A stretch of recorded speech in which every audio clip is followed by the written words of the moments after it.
찬바람 쌩하게 부는 새해가 밝아왔네요. 다들 잘 보내고 계시나요? 저는 요즘 아이를 키우며 정신없이 살고 있는 40대 여자입니다. 몇 년 전 제 인생에 다시 없을 큰 사건을 겪고 난 뒤 일부러 더 바쁘게 살기 위해 노력하는 중입니다. 남들에게 우습게 보이지 않기 위해서 제 일에 더 열정을 쏟아붓고 있어요. 저에게 어떤 사건이 있었는지 궁금하시죠? 남들이 들으면 속이 시원할 이야기이지만 저에게는 상처였던 이야기인지라 이렇게 익명의 힘을 빌려봅니다. 그럼 지금부터 제 이야기를 한번 시작해 보도록 하겠습니다. 제 남편은 남동생이 하나 있습니다. 도련님이 어릴 적에 어머니께서 사고를 당해 돌아가시고 시부 혼자 남편과 도련님을 키워내셨다고 했어요. 그러다 보니 엄마의 손길이 필요한 시점에 남편이 나서서 도련님을 돌보면서 지냈다고 했습니다. 하지만 나이 차가 아무리 많이 나는 동생이라고 해도 남편도 어린애인데 얼마나 엄마처럼 잘 돌볼 수 있었을까요? 남자 셋이서 살다 보니 가사도 엉망진창이고 세심하게 챙겨줄 사람이 없다 보니 도련님이 학창시절에 많이 엇나가고 그랬었다네요. 더군다나 시모가 사고를 당한 일도 도련님이 어릴 때 과자가 먹고 싶다고 울고불고 조르는 바람에 시모가 빨리 가서 사온다고 서두르며 집을 나섰다가 사고를 당한 것이었어요. 그래서 남편은 도련님한테 마음의 유감이 상당히 많았던 터라 아무리 챙긴다고 챙겨도 속 안에서 끓어오르는 거부감을 숨길 수 없었던 부분도 있었겠죠. 남편은 후에 그 일을 많이 후회했어요. 그래도 가족인데 다 잊고 받아줬어야 했는데 자기 속이 좁아서 친해질 생각을 못했다고요. 게다가 성인이 된 이후에는 남편이 먼저 손을 내밀기도 어려웠다고 했어요. 대학생인 도련님도 30이 넘은 남편에게 손을 내밀기란 쉽지 않은 결정이겠죠. 어머니의 죽음에 관한 부채감이 남아 있었을 테니까요. 시부는 뭘 했는지 궁금하시죠? 시부는 아무것도 하지 않는 방관자였습니다. 어쨌든 서로는 여기까지 하고 저와 남편의 나이가 32살이었을 때 결혼을 했어요. 그 당시에 도련님의 나이는 딱 21살이었습니다.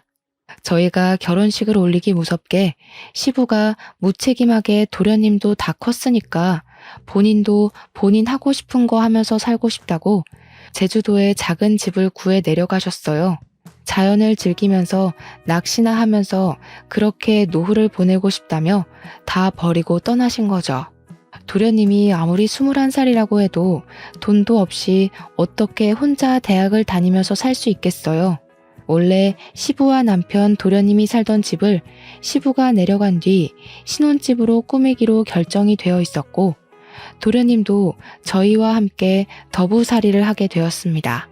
결혼 신혼부부와 함께 살게 된 도련님은 괜히 눈치가 보인 건지 뭔지 2학년을 모두 마친 뒤 군대에 가기로 결정해 놓고는 1학기가 끝나자마자 군대에 입대를 했어요. 저는 마음이 너무너무 불편했죠. 도련님이 눈치 보면서 살 입장은 아닌데 괜히 우리 부부 때문에 군대에 가기로 한 것 같아서요. 하지만 남편은 대면대면하게 굴고 신경 쓰지 않았어요. 고래 싸움에 새우등 터진다는 말처럼 괜히 저만 가운데에서 눈칫밥을 먹으면서 살았죠. 근데 군대에 간 도련님이 또 짠하고 마음 아픈 거예요. 형이라고 하나 있는 건 군대에 간 도련님 신경도 쓰지 않고 시부는 제주도에 있으니 면회 갈 생각도 전혀 없고요. 그게 하나둘 쌓이다 보니까 제가 더 이상은 못 참겠더라고요. 그래서 주말마다 면회를 다니기 시작했습니다. 저희 남편은 뭐하고 저 혼자 면회를 다니기 시작했는지도 궁금하시죠? 저희 남편 직업이 건물을 지을 때 꼭 필요한 건물 안정 기술사예요. 건물 짓는 동안 뭐 부자재를 나른다거나 시멘트를 바르는 직업은 아니지만 건물을 지을 때 필수적으로 이름이 올라가야 하는 직업이죠. 현장에서 하는 거 없이 도면 보고 관리 감독 살짝 해주고 커피 마시면서 유튜브나 보면서 오면 된다고 아주 편하다고 했는데 뭐 실상은 어떨지 잘 모르겠지만요. 근데 이게 기술사라는 직함이 붙다 보니 연봉은 또 어마어마하게 좋은 직업이에요. 물론 시험이 그만큼 어렵고 경력도 꽉꽉 채워야만 해서 시험을 보는 사람은 많아도 합격이 어렵기도 하고요. 아무튼 남편이 주말에도 가끔 불려나가 현장을 확인해야 하기 때문에 주말에 제가 혼자 있는 시간이 꽤 되었어요. 그때 결심을 한 거죠. 도련님 면회라도 가서 내가 이 집안에 녹아들어야겠다 하는 생각을요. 도련님 부대가 경기도 이천 쪽이라 집에서 멀지도 않았고 요즘은 버스 타면 한 번에 가는 동네기도 하니까 일석이조다 싶었어요. 처음에 남편한테 주말에 도련님 면회를 가겠다고 이야기하니 거길 왜 가냐는 식으로 물어보더라고요. 그냥 도련님이랑 친해지고 싶다고, 당신이 영 벽을 세우는 느낌이라 도련님이 집에서 편히 못 쉬는 것 같다고 했죠. 남편은 저한테 괜한 짓이라고 했지만 제가 꾸준히 설득을 하면서 이야기를 하니까 본인이 동생을 잘못 챙긴 부분이 있긴 있다고 인정을 했어요. 그러면서 도련님이 마음을 열게 되면 자기도 다가가기 좋을 것 같다고 하더라고요. 속으로는 남편이 먼저 노력하는 게 도련님 입장에서도 더 편할 텐데 했지만 남편이 또 나이 차이가 많이 나는 동생한테는 꼰대 같은 모습을 보이는 터라 제가 두 형제의 돈독한 사이를 만들어주기 위한 발판이 되기로 자처했습니다. 제가 처음에 면회를 가니까 도련님이 무척이나 당황해하면서 어쩔 줄 몰라 했어요. 11살이나 차이 나는 형수님이 면회를 왔는데 무슨 이야기를 해야 할지 뭘 해야 할지 막막해 보이더라고요. 저도 면회라는 걸 너무 오랜만에 가봐서 먹을 걸 막 바리바리 싸들고 왔는데 요즘은 그 앞에서 다 사먹고 한다더라고요. 처음 두세 번까지는 도련님이 저를 보고 너무 막막해하는 게 느껴져서 내가 괜히 왔나 싶긴 했는데 칼을 들었으면 무라도 썰어야 하지 않겠습니까? 어떻게든 나를 편하게 바라볼 수 있게 만들어야겠다는 일념으로 계속해서 찾아가서 했던 말 또 하고 했던 말 또 하고 반복을 했죠. 군대 생활은 어때요? 괴롭히는 사람은 없어요? 밥은 잘 나와요? 그런 질문들 있잖아요. 근데 도련님도 되게 군 생활이 외로웠나 봐요. 제가 자주 찾아가고 은근 말동무가 되어주니까 슬슬 자기 이야기도 하나씩 하고 군대에서 있었던 재밌는 일, 억울한 일 다 털어놓기 시작했어요. 대여섯 번째쯤 만남에는 멀리서 환하게 웃으면서 형수님 하면서 달려오는데 그때 딱 가슴에 뭔가 느껴지는 게 있는 거예요. 도련님에게 진짜 가족이 될 수 있겠다. 그런 마음이요. 그전까지는 저를 불편해하는 마음이 컸다면 이제는 저의 면회를 기다려온 사람처럼 굴어주니까 저도 되게 뿌듯했어요. 나이 차이 11살이 무색하게 은근 대화도 잘 통하고 친해질 수 있는 이야기거리가 많더라고요. 특히 연애 상담이 세상에서 제일 재밌는 거 아시죠? 도련님의 그동안 연애사를 쭉 들으면서 얼마나 재미있었는지 몰라요. 면회하는 그 시간이 너무 짧게 느껴질 정도였어요. 처음에는 시간 언제 가나 계속 시계만 쳐다봤는데 나중에는 벌써 가야 돼? 할 정도로 시간이 순식간에 지났죠. 도련님도 군대라는 외딴 섬에서 지내면서 의지할 곳이 필요했었던 것 같아요. 남편도 시부도 도련님의 의지처가 되지 못하니까 제가 되어주겠다고 마음먹은 거고 도련님은 그걸 받아주었고요. 처음에는 휴가 나와서도 친구네 집에서 지내겠다고 인사만 하고 쓱 사라지곤 했는데 저랑 친해지고 나서부터는 달라졌어요. 집에 들어와서 시간을 보내고 저랑 술도 한잔하면서 못다한 이야기들을 나누기도 했어요. 남편은 그런 도련님의 변화에 매우 놀라워하면서 은근슬쩍 같이 엉덩이 붙이고 앉아서 이야기를 나누기도 했습니다. 도련님도 남편을 어색해하면서도 저라는 교차점이 있으니까 둘 다 슬슬 마음을 열기 시작했고요. 제대를 앞두고 휴가를 자주 나오기 시작한 시점부터는 정말 다른 형제들과 다름없이 둘이 장난치고 노는데 너무 벅차올랐어요. 결혼 처음 할 때 그 어색했던 공기가 무색할 만큼 웃음이 끊이질 않는 집안이 되었거든요. 하루는 도련님이 조금 과하게 술을 드시는 것 같더니 서로 울면서 지난 이야기를 하는데 제가 얼마나 짠했는지 몰라요. 속내를 다 털어놓고 나니 홀가분해 보이긴 했는데 그 이야기들은 절대 가볍지 않은 이야기였어요. 남편은 시모가 그렇게 허망하게 세상을 뜬 것이 동생 탓이 아닌 걸 알고는 있었지만 원망했었다고 이야기를 했고요. 도련님도 꼭 자기 탓인 것만 같아서 매번 마음의 짐이었는데 형까지 자기를 대면대면하게 굴고 싫어하는 티를 내니 그게 너무 힘들었다고 했습니다.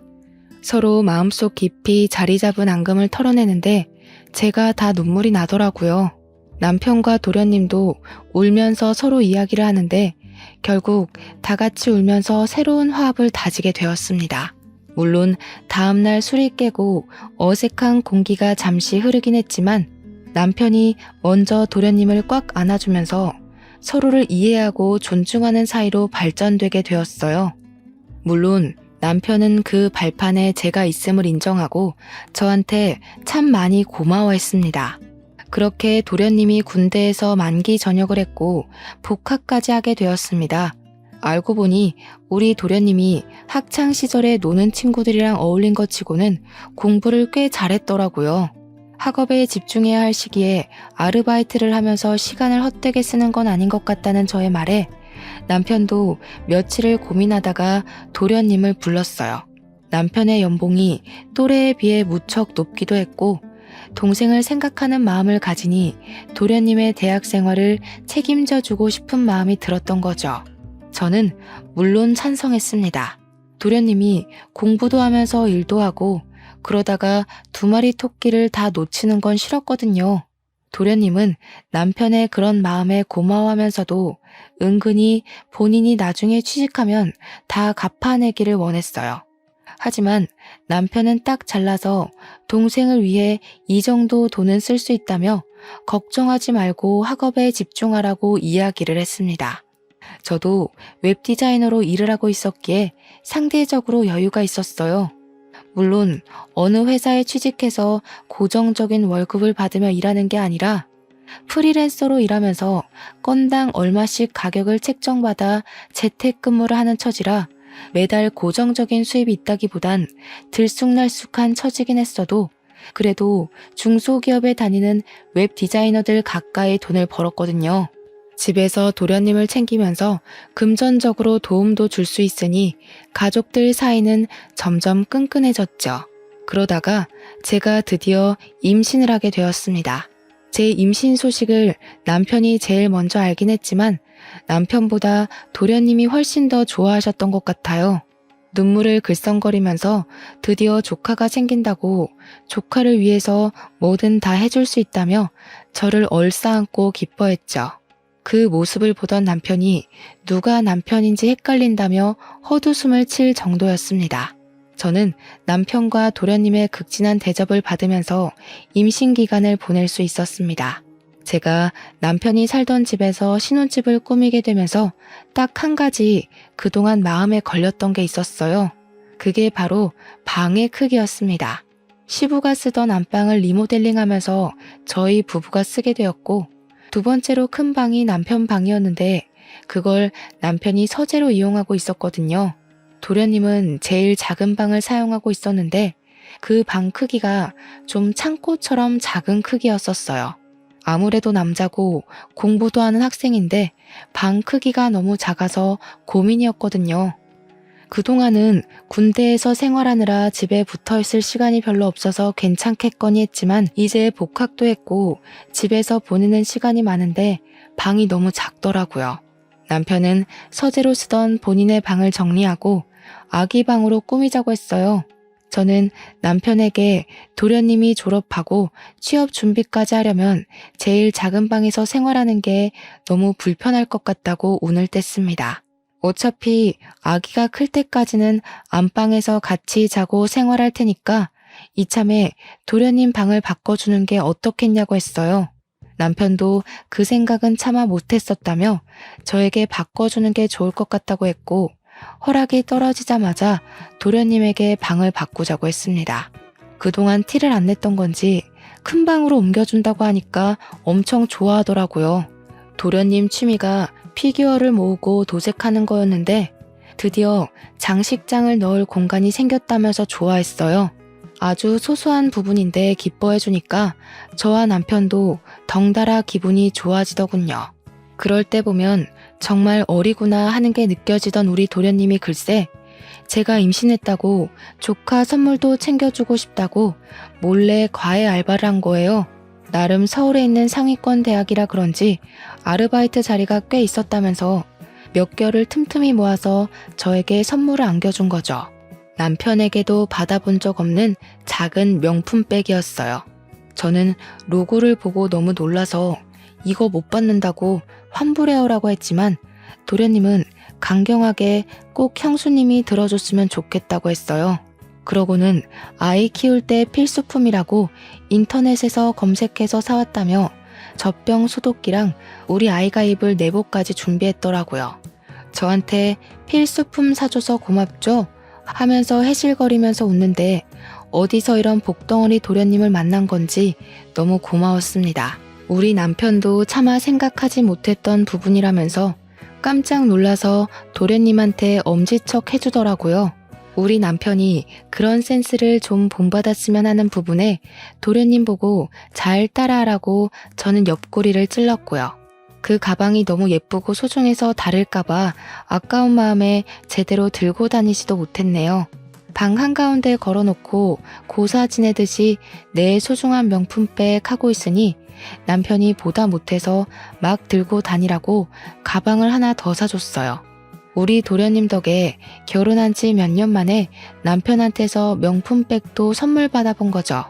제가 임신 3개월쯤 접어들었을 때 남들처럼 입덧이 엄청나게 심하게 왔어요. 정말 물냄새만 맡아도 역 한 끼가 올라올 정도로 심해서 입덧 티백이며 입덧 사탕이며 나중에는 약까지 처방받아서 먹었습니다. 살은 쭉쭉 빠지고 정말 아무것도 생각나지 않고 어지러움도 심해져서 수액을 맞아가면서 하루하루를 버텼어요. 그때 남편은 새 공사일을 수주받아서 지방 출장도 가고 일이 바빠 저를 거의 챙겨주지 못했습니다. 그래서 바쁜 남편을 대신해 도련님이 모든 수발을 다 들어주셨어요. 입덧이 살짝 가라앉아 먹고 싶은 게 생기면 도련님이 얼른 나가서 사다 주고 구하지 못할 음식들은 정말 인터넷으로 백방으로 알아봐서 어떻게든 구해다 주었어요. 날이 쌀쌀한데 수박이 너무 당겨서 수박바라도 사 먹어야 하나 했는데 수박 주스를 어디서 구해와서 저한테 주더라고요. 진짜 남편에게서 느낄 수 없는 감동적인 모습이었다고나 할까요? 출산하고 나서도 도련님의 조카 사랑은 대단했습니다. 바쁜 남편을 대신해서 병원에 예방접종을 할 때도 도련님이 따라가 주었고 아기 분유나 기저귀가 다 떨어져서 발을 동동 구를 때도 도련님이 사다 주었어요. 아기를 키우느라 잠도 제대로 못 자는 저를 배려해서 삼시세끼 밥도 다 차려주고요. 마트에서 장까지 다 봐오더라고요. 같이 외출을 할 때면 사람들이 저한테 젊은 신랑 둬서 부럽다고 놀리기까지 했으니 말 다 했죠. 저도 정말 도련님이 없었으면 2시간마다 깨서 밥을 달라고 보채는 아기를 어떻게 키웠을까 싶습니다. 살림살이도 전부 도련님이 책임져준 덕분에 아기 젖병 한번 제가 소독해 본 적이 없었어요. 다행히 도련님의 기말고사가 끝나고 종강을 한 시점이라 24시간 붙어서 조카를 같이 봐주는데 너무 고마웠습니다. 그 나이대 남자가 육아에 대해 뭘 알겠어요. 혹여라도 조카한테 피해가 가면 안 된다고 제 육아 서적까지 빌려다가 보면서 공부를 하는데 진짜 도련님이 누구랑 결혼할지 너무 부러웠습니다. 도련님의 방학이 끝나고 나서는 시부가 간간히 올라와 아이를 봐주고 친정에서도 많이 도와주었어요. 100일이 지나고 나니까 아기가 잠도 더 오래 자고 보채는 것도 많이 줄어서 육아에 점점 능숙해졌죠. 그렇게 우리 도련님이 대학 공부를 마치고 졸업하는 시기가 왔습니다. 졸업식 날은 함께 보내야 되지 않겠냐며 시부가 서울에 올라오셨는데 얼굴이 많이 상하셨더라고요. 제주도 가서 자연과 함께 자유로운 생활을 즐긴다고 하셔놓고 왜 이렇게 얼굴이 상하셨냐고 물었더니 그저 씁쓸하게 웃으셨습니다. 저는 오랜만에 본 시부를 대접하고자 산의 진미 제주도에서 많이 드셨겠지만 서울산도 드셔보라며 진수성찬을 준비했어요. 도련님이고 남편이고 아이 키우느라 바쁜데 별걸 다 한다고 은근 타박하는 말을 하면서도 차려진 음식을 정신없이 먹더라고요. 근데 정작 우리 시부가 음식을 제대로 드시지 못하시는 겁니다. 그래서 왜 이렇게 못 드시냐고 속상하다고 했죠. 그제야 시부가 할 말이 있다면서 사실 몸이 좀 안 좋다고 이야기를 하시는데 너무나도 충격적이었어요. 남편도 도련님도 입을 떡 벌린 채 시부가 하는 이야기만 듣고 있었습니다. 살아갈 날이 얼마 안 남은 것 같다면서 그래도 손주는 보고 갈 수 있으니 얼마나 다행이냐고 웃으시는데 눈물이 왈칵 쏟아질 것 같았어요. 제 손을 꼭 잡으시면서 며느리 덕분에 아들들이 사이좋게 지내는 모습 마지막으로 눈에 담고 갈 수 있다며 그동안 마누라 잃은 슬픔에 아들들도 제대로 챙기지 못했다고 저한테 고생했다고 하시는데 눈물바다가 되더라고요. 너무 행복하게 살고 있었는데 갑자기 병으로 아프시다고 하니 가족들이 무슨 이야기를 할 수 있겠습니까? 서울에 올라오신 이유도 물론 도련님의 졸업식을 보기 위해서였지만 요양병원에 들어가시려고 오신 거였습니다. 시부는 위암 말기라고 했어요. 위암은 생존율이 높은 병이지만 이미 손 쓸 수 없는 시기에 접어들었다며 암 환자들이 모여있는 요양병원에 대기를 해두셨대요. 자리가 났다는 말에 제주도 생활을 빠르게 정리하고 올라오신 거더라고요. 시부는 일주일 뒤 요양병원에 입원을 하셨고 서울 근교에 교통편도 잘 되어 있는 곳이라 저는 간간히 시부의 간병을 하러 요양병원으로 향했습니다. 애 키우는 것도 벅찼지만 시부에게 아이를 더 많이 보여드리고 화목한 가정을 보여드리고 싶었어요. 남편도 도련님도 저에게 늘 고마워하는 마음을 지니고 있었습니다. 아기 업고 다니면서 시부 병간호를 하고 하지만 제 마음과 달리 시부는 오래 견디지 못하셨고 6개월을 넘기지 못하시고 돌아가셨습니다. 우리 아기 나이가 고작 3살밖에 되지 않았을 때였어요. 시부 재산이 많진 않았지만 은근히 알짜배기셨더라고요. 남편하고 도련님이 뚝 잘라서 반씩 나눠가지고 제주도에 작은 땅이 하나 있다고 해서 그 땅을 정리할 겸 다 같이 제주도 여행을 떠났습니다. 그런데 그 땅에 빽빽하게 나무가 심어져 있더라고요. 이 나무를 어떻게 처리하지 하고 있었는데 알고 보니 그 나무가 조경에 많이 쓰이는 나무고 부르는 게 값인 나무였어요. 땅값보다 몇 배나 더 비싼 나무였던 거죠. 빽빽하게 심어진 나무를 팔고 나니까 억 단위 돈이 생기더라고요. 그 돈이 통장에 찍힌 걸 보고 남편이랑 도련님이랑 저랑 셋이 얼마나 얼떨떨했는지 몰라요. 도련님은 2년이 조금 안 되는 시간 동안 취업 준비를 해서 대기업에 당당하게 입사를 했어요. 원래도 공부를 잘하고 또 나름 좋은 대학을 나왔으니까 대기업에 입사하는 게 당연하다고 생각은 했지만 도련님의 노력 없이는 힘든 일이었죠. 그런데 제가 모르던 사실이 있었던 거죠. 도련님이 직장 내에서 나름 인기도 좋고 서글서글하니 굳은 일도 잘하는 타입이었는데 그걸 시기 질투하던 무리가 있었던 겁니다. 하필 그 무리가 프로젝트에서 좋은 성과를 따냈고 도련님을 슬슬 무시하기 시작하면서 직장 내 괴롭힘이 시작된 거예요. 도련님이 어느 날부터 살도 너무 빠지고 원형 탈모가 생길 정도로 괴로워하더라고요. 남편은 그런 도련님에게 어딜 가든 너를 좋아하는 사람만 존재할 수 없다고 버텨내라고 했지만 저는 그런 도련님을 차마 지켜만 보기 너무 힘들었어요. 도련님에게 버티는 게 능사는 아니다. 버티면서까지 대기업이 꼭 좋은 모습만 있는 건 아니지 않냐고 은근슬쩍 자격증 이야기를 꺼냈습니다. 남편처럼 기사 자격증을 따서 일을 하다가 기술사 자격증까지 노려보는 건 어떻겠냐고요. 기술사를 따려면 아무래도 기사 경력이 인정되어야 하기 때문에 시간이 걸릴 순 있지만 결과적으로는 괜찮은 직업 아니냐고 했죠. 아직 도련님 나이가 젊기도 했고 충분히 가능할 거라고 생각했어요. 도련님은 정말 제 말에 용기를 얻은 건지 힘들게 입사한 대기업에 사표를 내고 공부에 몰두하기 시작했습니다. 첫 시험에서 기사 자격증을 따냈고 일을 시작했는데 같은 길을 걷겠다는 동생이 내심 뿌듯했는지 남편이 여러 방면으로 잘 이끌어 주었어요. 남편이 수주받은 건물 현장에 일손이 부족했는지 도련님에게 이야기를 하더라고요. 현장 사람들에게도 추천을 해서 도련님은 남편과 같이 일을 하게 되었습니다. 조건도 괜찮고 월급도 괜찮고 남편이 관리직으로 있는 회사나 다름없어서 그런지 도련님에게 다들 친절하게 군다고 했어요. 도련님도 남편이랑 같이 일을 하기 시작한 뒤로 출퇴근도 같이 하고 점심도 같이 먹고 꽤 즐거워 보였거든요. 그런데 한두 달 지나고 나서부터는 도련님이 또 점점 말수가 줄어들고 저한테도 대면대면하게 구는 겁니다. 늘 살갑게 저에게 말을 걸어주던 도련님이 갑자기 찬바람 쌩하니 부니까 저도 좀 이상했어요. 혹시 직장 내 괴롭힘이 옮긴 회사에서도 있는 건가 싶기도 했고 남편이 관리직이니까 저한테 말을 못해서 저러나 자꾸 눈치를 보게 되더라고요. 저를 피한다는 느낌이 딱 들었는데 곰곰이 생각해보니까 또 이상한 거예요. 직장 내 괴롭힘이 이유라면 굳이 저를 피할 이유가 있을까요?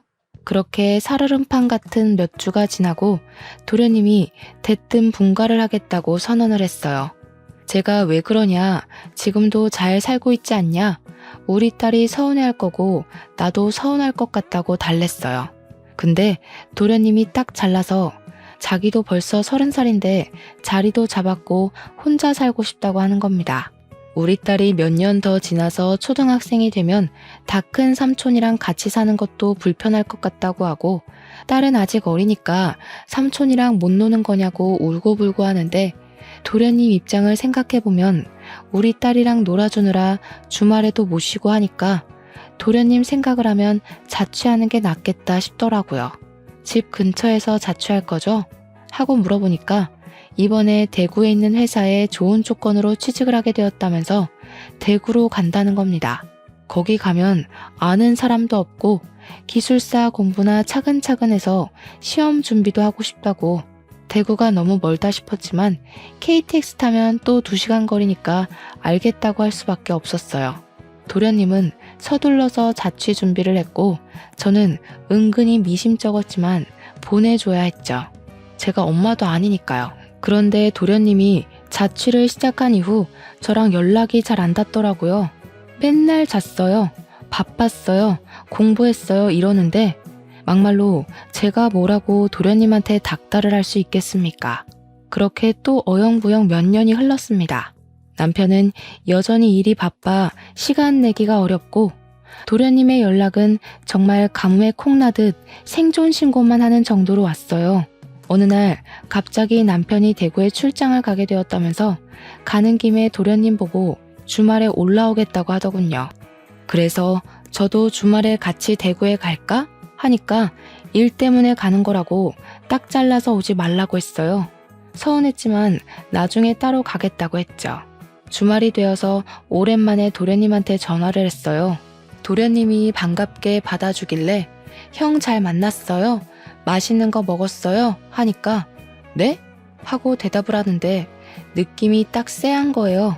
우리 남편이 대구에 간 사실조차 모르는 그런 느낌이 났다고 할까요? 그래서 도련님, 우리 남편 안 만났어요? 도련님 본다고 대구 갔는데?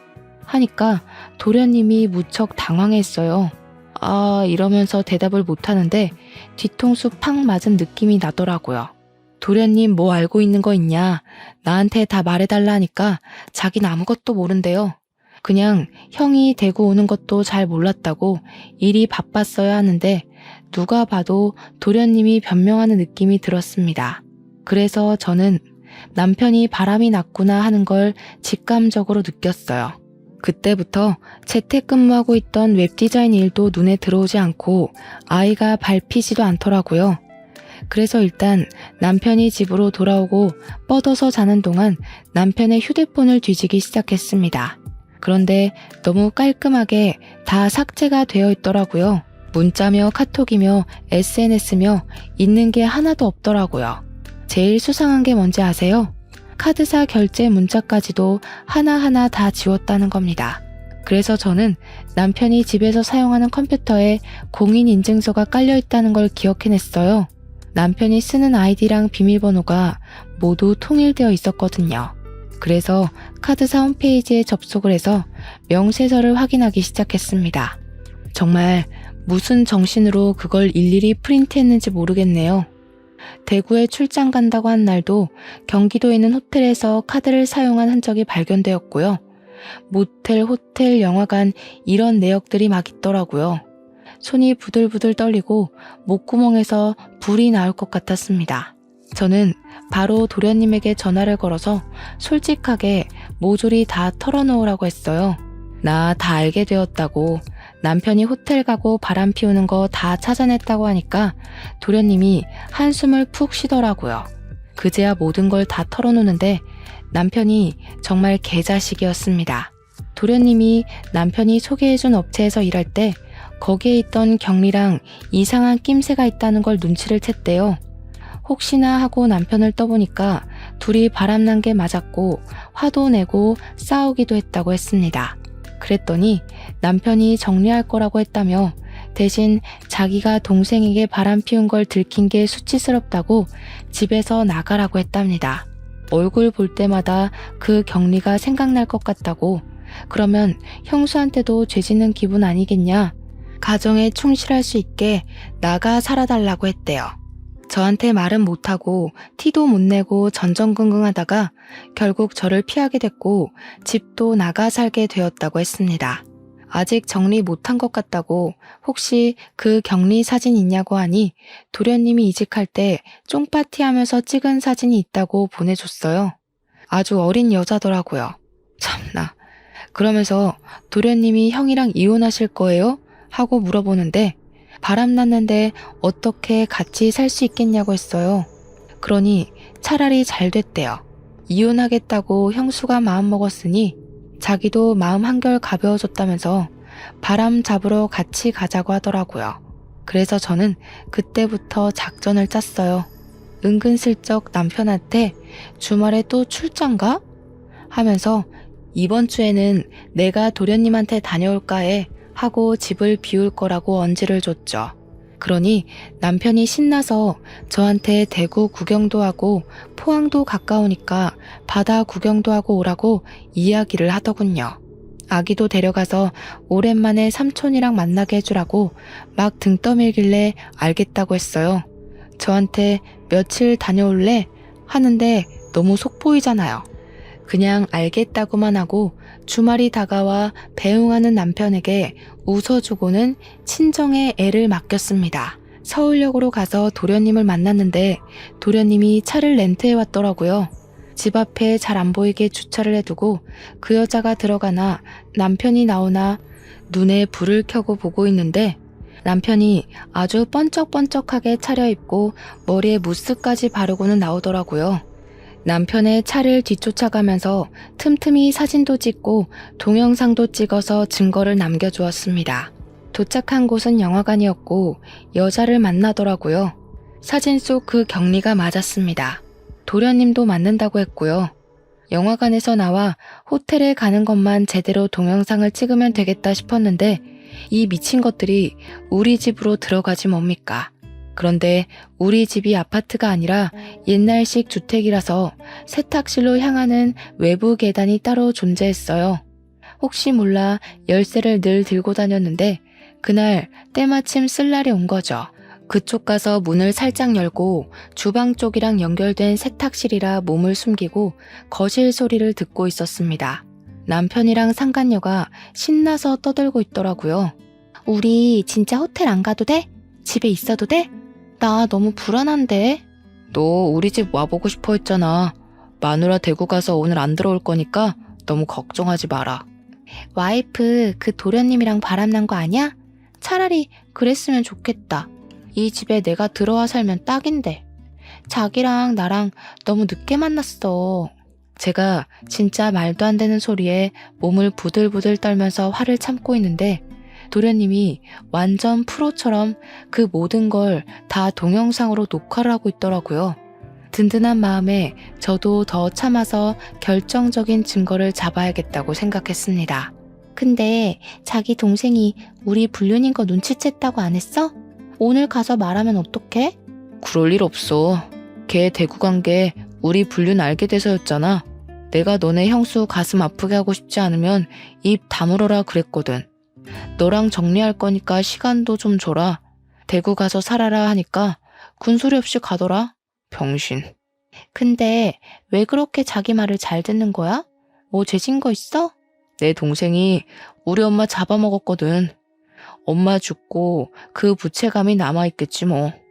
이미 예전 일이라 신경도 안 쓰는데 혼자 눈치 보는 게 좀 편하게 이용해 먹기 쉬워서 내버려 뒀지. 거기다가 지 형수한테는 또 끔찍하게 잘해요.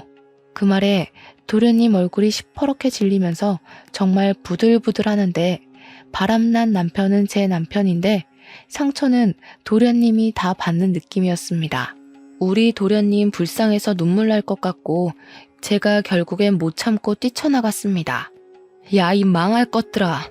제가 소리를 지르면서 달려가자 남편이랑 상간녀랑 둘 다 으악하면서 귀신 본 것처럼 놀래는데 도련님이 뒤따라 나오면서 동영상을 계속 찍고 있었어요.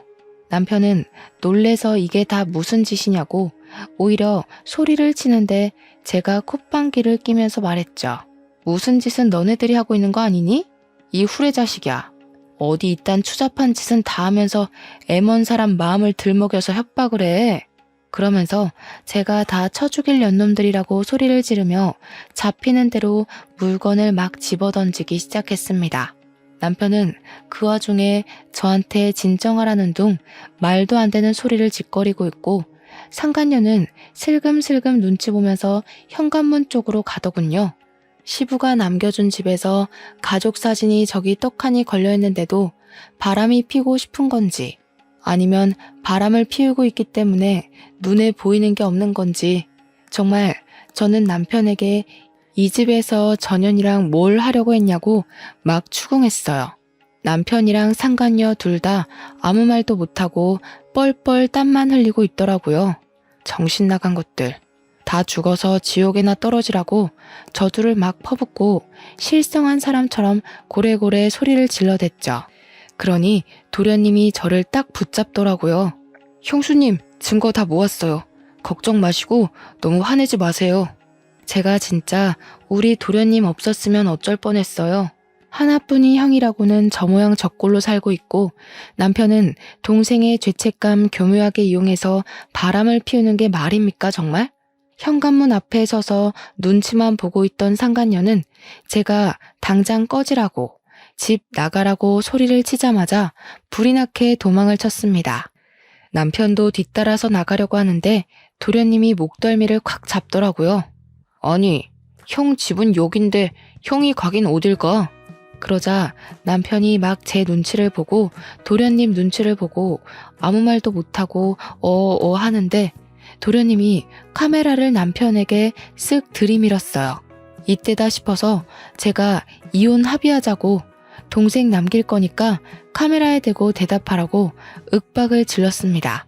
위기를 어떻게든 모면하고자 한 남편은 제가 시키는 대로 따라했습니다. 양육비는 매달 200만 원씩 주겠습니다. 이 집 팔아서 반반 나누겠습니다. 팔지 않을 시 시세의 반을 주겠습니다. 상간녀랑 정리하기 전까지는 이혼을 해도 면접 교섭권 자격이 없다는 걸 인지하겠습니다. 남편에겐 매우 불리한 내용이긴 하지만 사회적 지위라는 게 있는 남편은 제 말을 고지고대로 따라해 주었죠. 저는 다음날 도련님과 함께 이혼 전문 변호사를 찾아갔습니다. 도련님이 똑부러지게 동영상의 남편의 육성으로 이름, 나이, 주소, 주민번호 이런 것들을 다 말하게 시킨 덕분에 법적 효력을 인정받았습니다. 동영상 증거가 이혼에 아주 유리하게 작용했고 재산 분할 소송도 당연히 걸었습니다. 변호사가 이혼 전문 변호사라더니 정말 똑부러지게 일을 잘하더라고요. 상간녀 소송까지 걸어서 합의금 두둑하게 받자고 하시길래 변호사님 믿고 소송을 걸었습니다. 상간녀 소송에서 승소하고 합의금 3천만 원을 챙긴 저는 이대로 끝낼 수 없다는 오기가 생겼어요. 그래서 상간녀 동네에 플랜카드 현수막을 만들어 걸었습니다.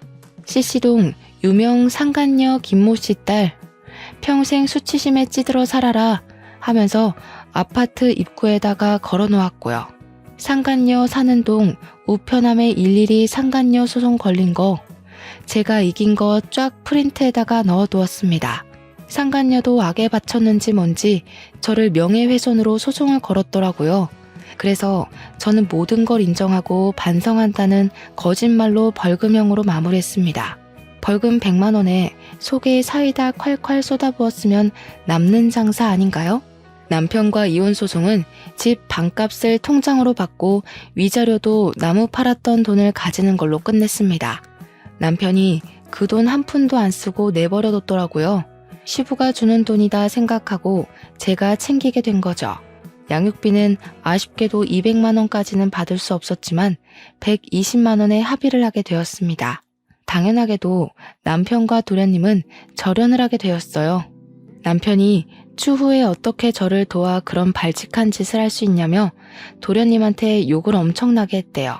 찾아와서 때리는 신용도 하고 눈에 띄면 뭐 발목을 분질러 버리겠다는 둥 저열한 협박은 다 했더라고요. 물론 도련님은 그 모든 통화 녹음본을 들고 경찰을 찾아가 접근 금지 신청도 냈고요. 결국 대구 생활도 청산하고 우리 친정집 근처로 이사를 오게 되었습니다. 저와 남편과 살던 집에서 모든 짐을 정리하고 친정에 들어와 살게 되었거든요. 이혼하고 돌아간 게 너무나도 면목 없고 죄송스럽지만 육아를 도와줄 수 있는 손길이 필요하긴 해서 어쩔 수 없이 결정했습니다.